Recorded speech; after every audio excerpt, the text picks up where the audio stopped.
Hello everyone and welcome back. This is round one. We've drafted a Black-Red Vampire Madness deck and we are going to take it for a spin. This hand is not exciting. We're a little flooded. We have a Skin Invasion and a Vampire Noble. I think a 6 would probably be better with this deck, though I could see somebody keeping this hand for sure. Let's take a mulligan. This hand is much better, so let's go ahead and keep this. We don't need this land. Let's put it on the bottom.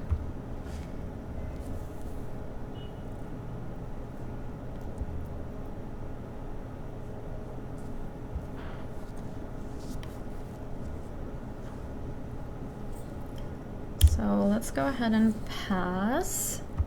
Ooh, Breakneck Rider's a good draw. So let's go Mountain. We'll curve out. We have a nice curve here because we can curve out Embry Wolf into Breakneck Rider. Before we drew Breakneck Rider, we could have curved Embry Wolf into Olivia's Bloodsworn, give haste. Chaplain's Blessing. Ooh, Twins of Morris Stake might do some work for us eventually. So just play Embry Wolf and ping them for a 4. So I guess we undid a fifth of what this card did.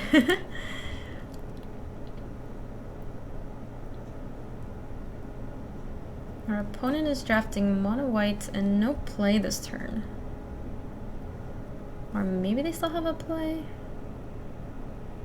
Nope, no play. So let's attack with our wolf.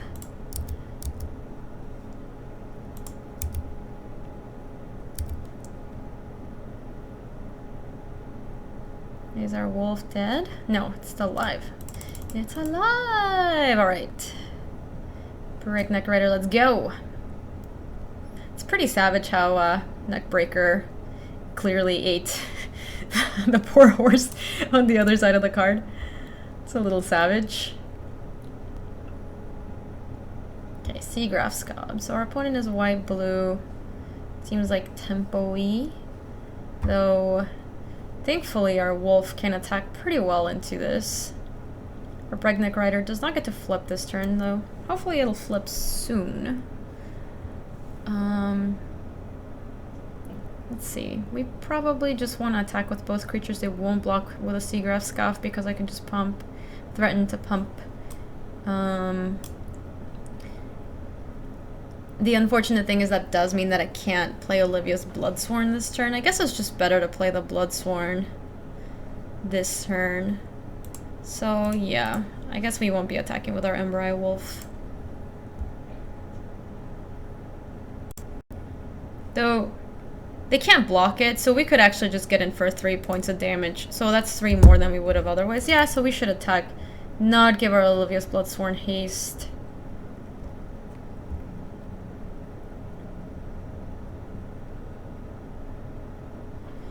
Yeah, in that case it was strictly better to play Olivia's Bloodsworn post-combat, but yeah, so chooses not to block, which makes sense. Let's pump the Embry Wolf. Don't think we're gonna get too punished for that.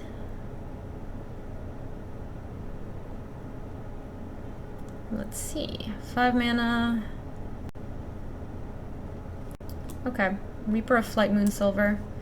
Reaper of Flight Moonsilver is good.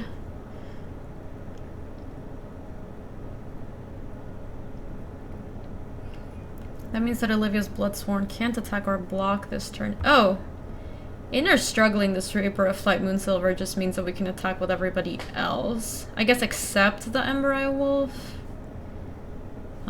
It uses our mana the best. We could also potentially just play Twins of Moor Estate.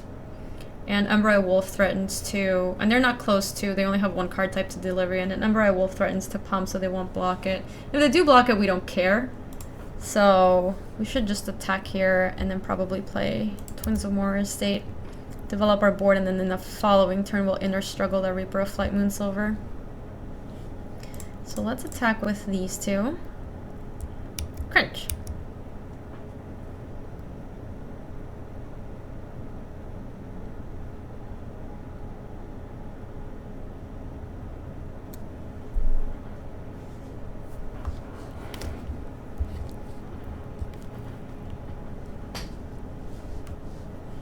Crunch, crunch.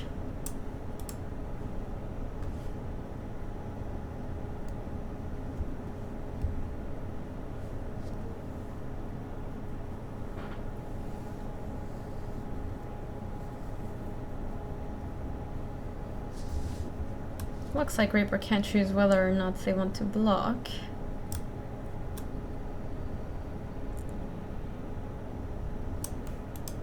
Oh man, I just realized that this guy's wearing a helmet. It's the literal first time I've seen this. Look, he's wearing like a... like he's going fishing or something. Alright, so Seagraph Scob is getting in front of our wolf. We have two options. We can kill the Scob and then play Sensia Masquerade. Yeah, that's probably worth it. So let's pump this guy. Alright, pump up the jam, kill that guy. And play Sensia Masquerade. It seemed in that spot that it was likely that our opponent wasn't going to block. I can see them blocking just because they have to at some point stem the bleeding, but this works out fine for us. We also have a removal spell for this Reaper. They only have 2 card types for Delirium, so we're not worried. And slash, they have no other creatures.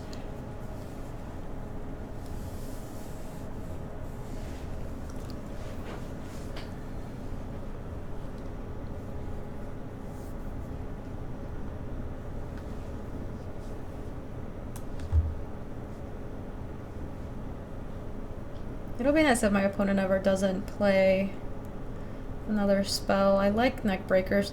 Neckbreaker is really good in the werewolf deck. It synergizes so well with it because creatures... Oh, Reaper's getting in? This is really surprising. I am trying to figure out what this means because Reaper of Flight Moon Silver currently blocks our Olivia's Bloodsworn, and unless our opponent has a really big thing that can block. Yeah, exactly. So Stensia, Olivia's Bloodsworn right now is going to get in for a lot. So how much damage do we have coming at them? 1, 2, 3, 4, 5, 6, 7, 8, 9, 10 with Neckbreaker. We can actually just have lethal if we pump the Ember Eye Wolf enough. Let's go ahead and attack first and see what happens. Don't think that we necessarily have to go for the kill here. They could have Humble the Brute to kill our Ember Eye Wolf. They didn't block anything. I think we're so close to just winning next turn that we don't need to. They could have Descend Upon the Sinful, I guess. That would be Descend Upon the Sinful.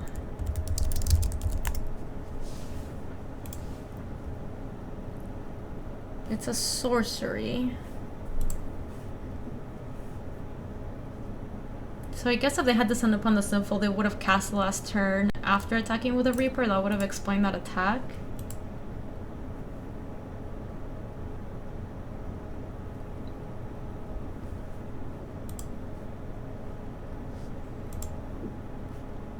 I feel like our opponent has so many things that they have to answer now, though, that we don't even have to play like a Twins of Morrow Estate here. We can just pass.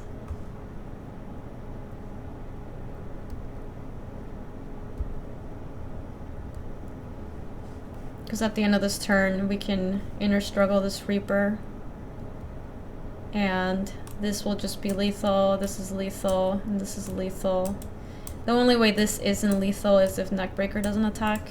Or Neckbreaker dies. Alright, show me what you got, opponent. Compelling Deterrence, targeting my Neckbreaker. That is acceptable. They don't control a zombie, so I don't have to discard anything. If we discard it, we could just discard Twins of Morrow Estate and play it. Catalog. Fine.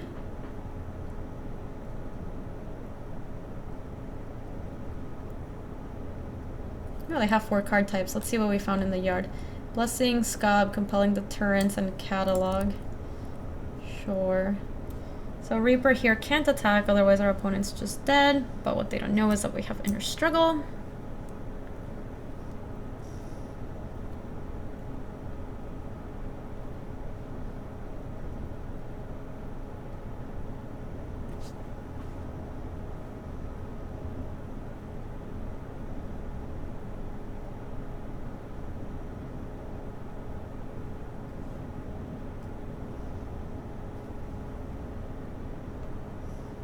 I'm not sure why my opponent is tanking on this decision.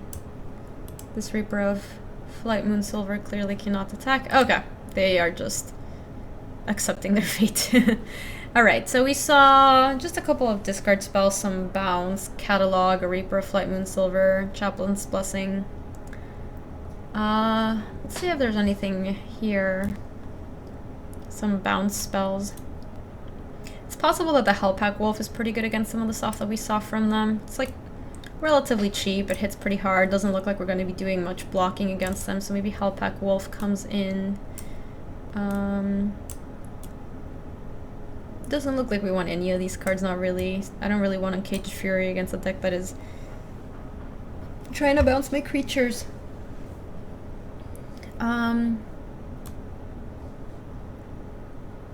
Let's see. What is the worst card? Skin Invasion seems like it could be pretty good against them. All these still look good. Ember Wolf is a little worse against bounce spells. Maybe we take out Ember Wolf, though I do like making our deck a little bit cheaper. Maybe we can cut out one Twins. Oh, it's possible that the Moorcard Necropod is actually kind of bad against them. No, I do like this card a lot. I think it'll be pretty strong if it sticks. I'll try taking out a Twins. Twins seems kind of slow against bounce spells.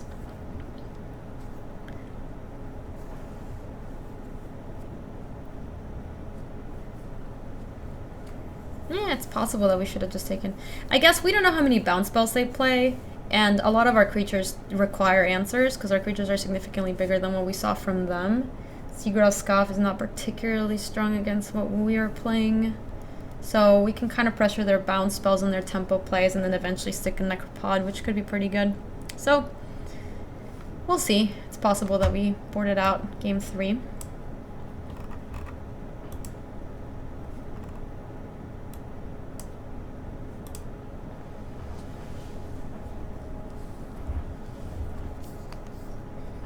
I want to see our hand.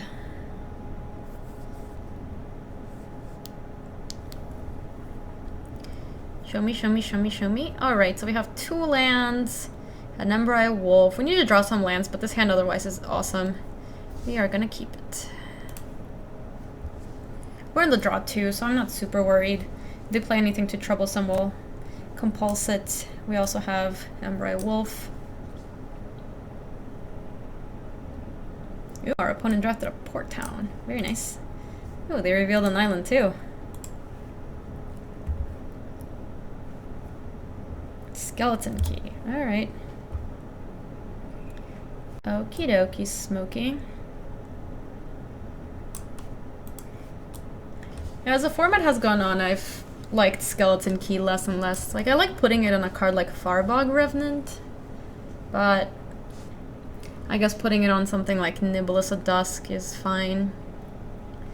It's okay for enabling Delirium, but it's just not... I feel like you need to be playing a lot of cards that care about madness before Skeleton Key is good.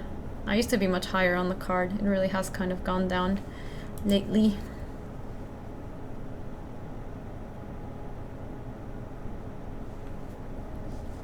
Read your land. That is very good for us. Let's pass.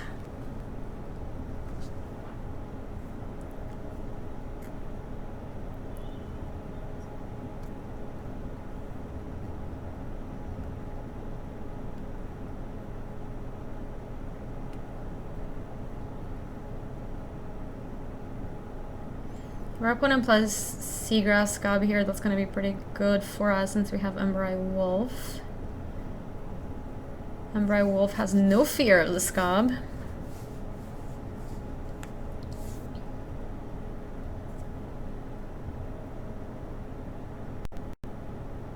Oh, Vessel of Ephemera. Alright. Take a card. I like a lot of the vessels. I think the only vessel that I don't like is a red vessel. I guess I don't like... Ew. We are okay drawing a swamp there. Cool. We... kind of doing it. Let's go Ember Wolf.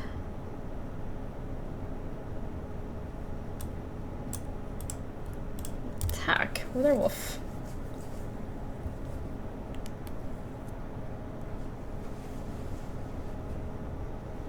But I do like the white vessel a lot. I think the green vessel is awesome. The blue vessel, not so much. The black vessel is okay. And the white vessel is great. I guess the Vessel of Paramnesia, the blue vessel, is fine if that's the kind of thing that you draft in your deck. It seems like you can put the green vessel no matter whether you care about Delirium or not. The card's always awesome, so I feel like I used to see the green vessel wheeling around a lot more often, and I feel like people are picking it a lot more highly now. Daring Sleuth. Okay, so they don't have a clue yet, so he's not going to transform. I think on the other side he's a 3-2 prowess. Yeah, he's 3-2 prowess on the other side. Oh, and when it deals damage, they get to investigate as well. Cool. So, let's play a mountain. We have no turn 3 play. If they want to trade with us here, we are fine with that. So let's go ahead and attack. I imagine that they're not going to want to trade their Daring Sleuth with our wolf. Our wolf's pretty bad.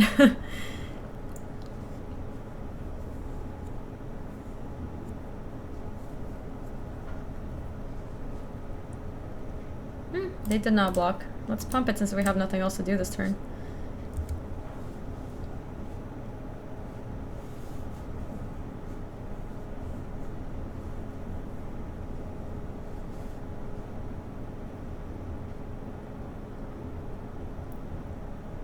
Alright, they're down to 16.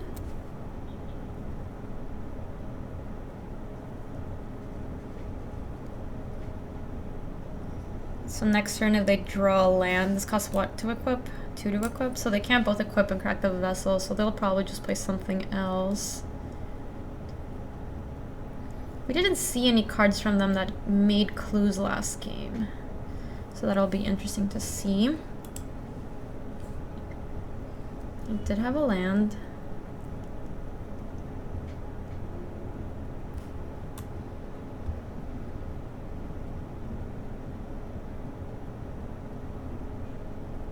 God, this card's so good, I love it. I am excited to play that card later. So how are we going to sequence this out? Depending on what they do, we'll probably just go Cursed Witch into Ghoul State into Voldaren Duelist. I guess it depends if they play a creature that we care to kill.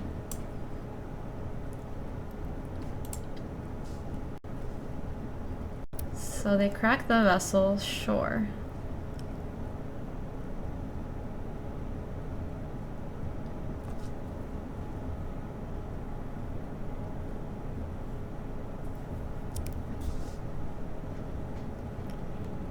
Let us see. So Daring Sleuth gets in. We accept. I accept your damage.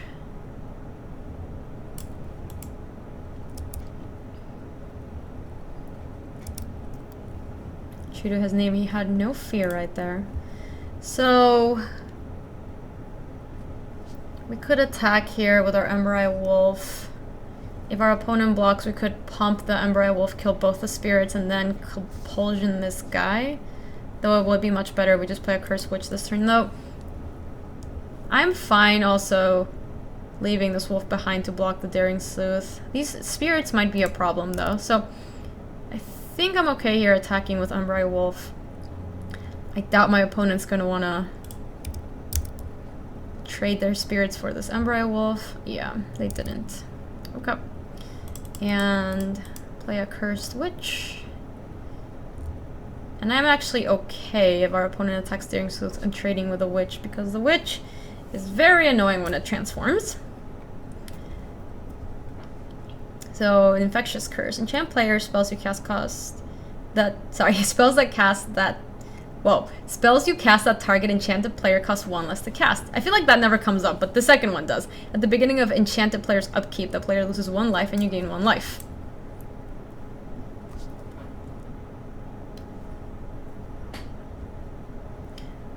The only way I won't trade might be if they just attack with the spirits and they leave the Daring Sleuth back, in which case maybe it's better for us to just play Voldaren Duelist and make it so that this guy can't block.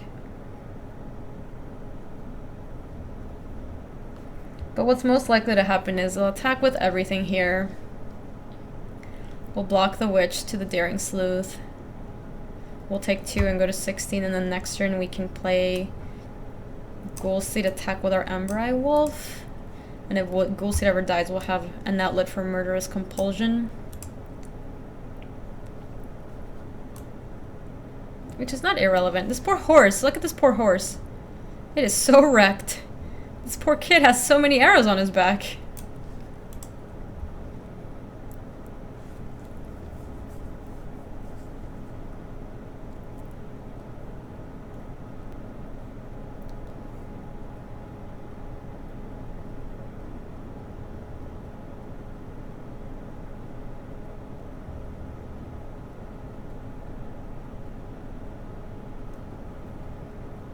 Our opponent's deep in the tank about something here.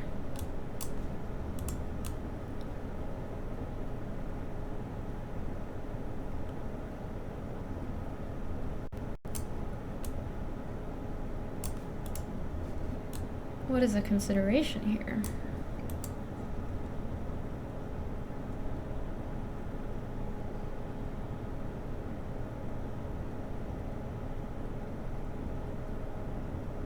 Survive the night? Oh. So they have another land, they'll be able to flip this. And I can't actually block it this turn. This means that I actually probably want to compulsion this guy. Yeah, so we can't block here. Not really. We'll take 5, which is fine. They'll take 4 back from us on the way back. And it is probably worth us to compulsion this guy now, given... Ayo, if Horsey dies, we'll be able to discard both of these here. But I think we're better off just compulsioning this guy, attacking with both. I really don't want them to, because they'll get to next turn. Flip it, it's a 3-2 prowess that makes more clues. I don't really want my opponent to have that card advantage, so I think we just win this race, given the way the board is right now, and the fact that we have level Daring Duelist. So let's pump this guy. Pump out that jam and pass the turn to our opponent.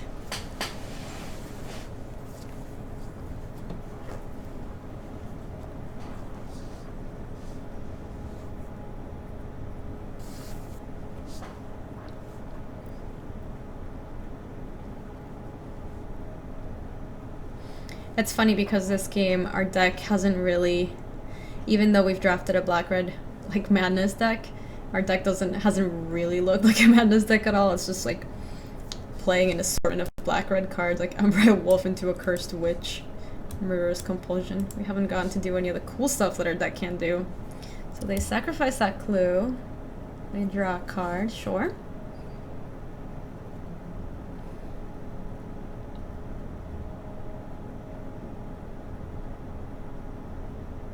Now they play another Vessel. That's not going to be good enough.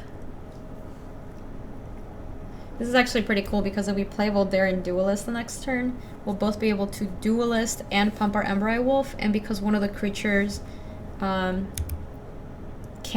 not be able to block both of our creatures, then our opponent doesn't get to trade 2 spirits for any of our creatures. So this is going to work out really nicely for us this upcoming turn. They're going to take, well, assuming they don't chump, 4, 7, 8, 9, 10. Yeah, they'll probably have to chump. So we'll force them to chump with a spirit. So let's play a swamp and go 1, 2, 3, 4. Voldaren Duelist. Make it so the spirit can't block. Alright.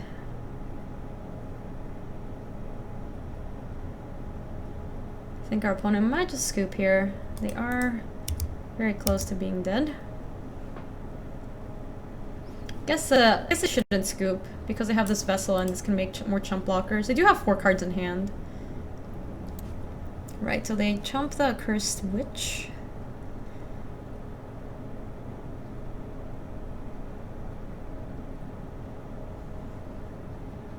And they take 6 more, so they go down to 2. And then they'll have 3 blockers next turn. And they're all gonna have to chump because any of them are lethal. And then we can just play like Ghoulseed.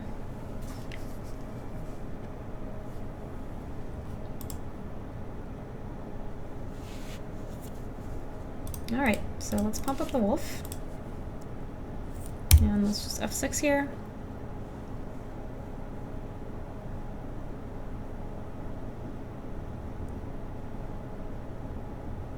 Alright, so their plan at this point has to be something like crack that Vessel of Ephemera, chump, chump, chump, and then next turn descend upon the Sinful to clear our board.